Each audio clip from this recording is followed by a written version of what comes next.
Hello, America. Congratulations on the inauguration of your 45th president, one Mr. Donald Trump.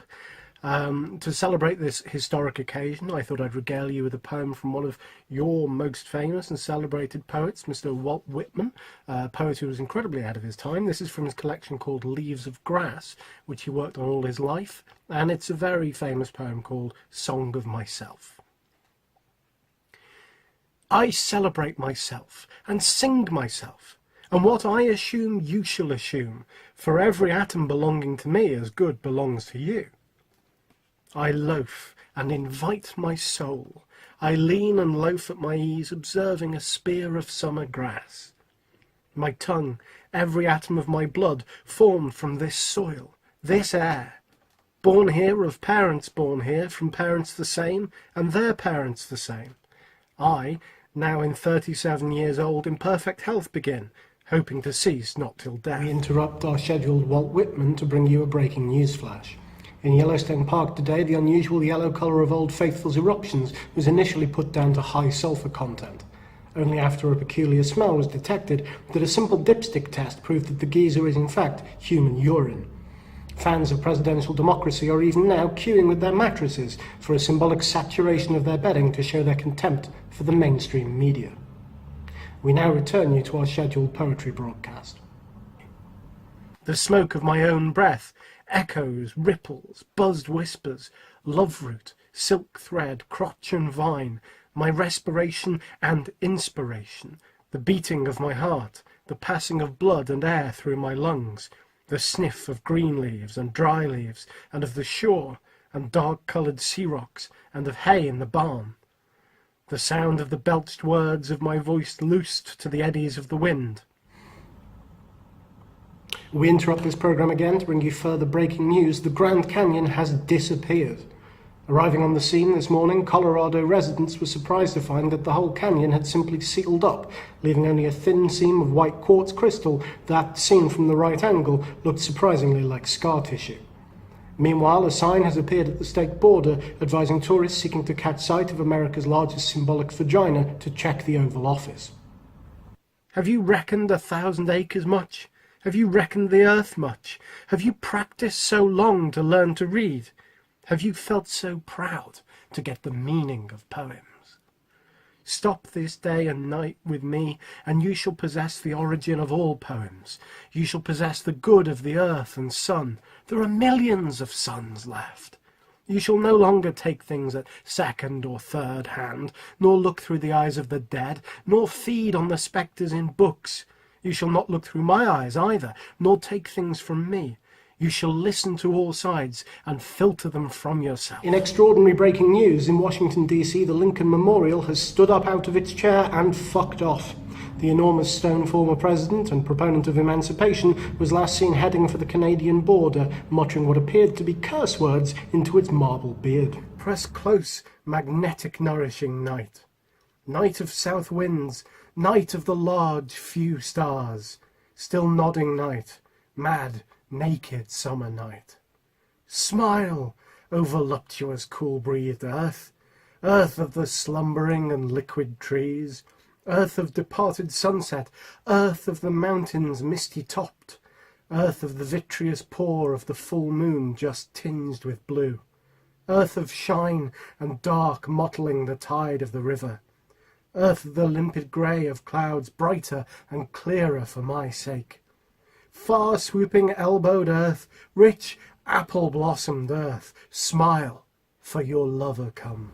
Alarming news just in. An eyewitness from South Dakota has rung in to tell us that, and I quote, "The presidential faces of Mount Rushmore, turning wild in their nature, breaking their stalls, flung out. Contending against obedience as they would make war with mankind, they turn and eat each other, to the amazement of mine eyes that looked upon it." Breathing broad and convulsive breaths, sea of the brine of life and of unshovelled yet always ready graves, howler and scooper of storms, capricious and dainty sea. I am integral with you. I too am of one phase and of all phases. Meanwhile, reports are flooding in from all areas that in every book ever written that ever mentioned baseball, America's national sport and pastime, the word diamond has in all instances disappeared to be replaced with the word zircon. What blurt is this about virtue and about vice? Evil propels me, and reform of evil propels me. I stand indifferent. My gate is no fault-finder's or rejecter's gate. I moisten the roots of all that has grown. Did you fear some scrofula out of the unflagging pregnancy? Did you guess the celestial laws are yet to be worked over and rectified? I find one side a balance and the antipedal side a balance. Soft doctrine as steady help as stable doctrine. Thoughts and deeds of the present are rouse and early start. The minute that comes to me over the past decillions, there is no better than it and now. What behaved well in the past or behaved well today is not such wonder. The wonder is always and always how there can be a mean man or an infidel. This just in from various bloggers operating out of Philadelphia. The Liberty Bell began to toll with dolorous, discordant notes at midday. With each stroke, the crack in the bell's side grew longer until, on the 13th note, it split completely in two and fell apart. I am a free companion. I bivouac by invading watchfires. I turn the bridegroom out of bed and stay with the bride myself. I tighten her all night to my thighs and lips. My voice is the wife's voice, the screech by the rail of the stairs. They fetch my man's body up, dripping and drowned. Meanwhile, we're hearing that Wrigley Field Baseball Stadium has fired its groundkeeping team after it was discovered that the diamond has vanished and been replaced with an enormous scorched pentagram. I understand the large hearts of heroes, the courage of present times and all times. How the skipper saw the crowded and rudderless wreck of the steamship and death chasing it up and down the storm. How he knuckled tight and gave not back an inch, and was faithful of days and faithful of nights, and chalked in large letters on a board, "Be of good cheer, we will not desert you." How he followed with them and tacked with them 3 days and would not give it up. How he saved the drifting company at last. How the lank, loose-gowned women looked when boated from the side of their prepared graves.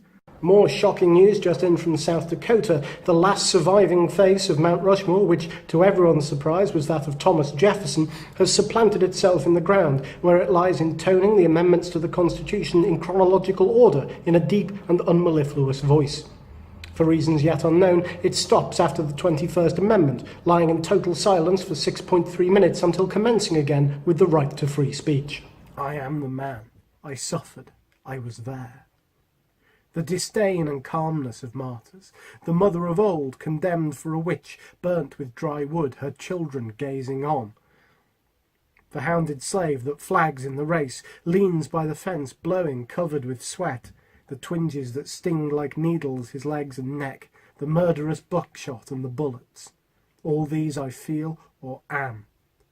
I am the hounded slave. I wince at the bite of the dogs. Hell and despair are upon me. Crack and again crack the marksman. I clutch the rails of the fence. My gore dribs, thinned with the ooze of my skin. I fall on the weeds and stones. In further anthropomorphic monument news, the Statue of Liberty has been found floating face down in the Hudson this morning, having apparently slit her own wrists with the points of her crown.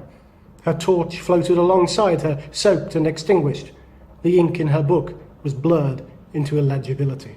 Over the head with whipstocks. Agonies are one of my changes of garments. I do not ask the wounded person how he feels. I myself become the wounded person. My hurts turn livid upon me as I lean on a cane and observe. I am the mashed fireman with breastbone broken. Tumbling walls buried me in their debris. This just in, good news for the parents of one Dorian Estevez, a geology student who is believed to have been working in the Grand Canyon overnight when it sealed itself. Happily, he has been discovered 680 miles away in Denver Zoo, having apparently been born from the egg of the zoo's oldest bald eagle, Henry. This station would like to take this opportunity to proffer its warmest congratulations to Mr. and Mrs. Estevez and, of course, to Henry. A gigantic beauty of a stallion, fresh and responsive to my caresses, head high in the forehead, wide between the ears, limbs glossy and supple, tail dusting the ground, eyes full of sparkling wickedness, ears finely cut, flexibly moving. His nostrils dilate as my heels embrace him. His well-built limbs tremble with pleasure as we race around and return. And now, it seems to me, the beautiful, uncut hair of Graves.